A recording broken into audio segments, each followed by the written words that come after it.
If your media pool is messy and hard to manage, this will help. In this video, you will learn how to use Smart Bins in DaVinci Resolve to organize your footage automatically. Open your project and go to the Edit page. Look at the media pool in the top left. If you do not see Smart Bins, right-click inside the media pool. Click Show Smart Bins. You will now see a new Smart Bin section.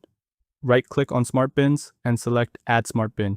Give your Smart Bin a clear name, for example, Interviews or B-roll. Now look at the Filter section.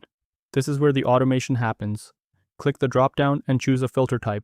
A good starting option is clip name. Set the condition to Contains. Then type part of your file name. For example, type int if your interview clips use that label. Click Create. DaVinci Resolve will now collect every clip that matches this rule. You do not need to drag or sort anything. You can also add more rules. For example, filter by resolution, frame rate, or camera metadata. Here is an important note.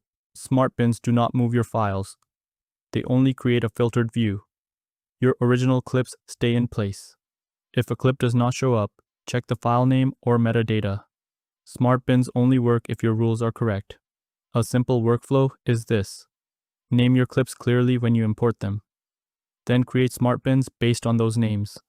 This saves a lot of time later. Once you get used to this, organizing footage becomes much faster. Subscribe for more simple DaVinci Resolve tutorials.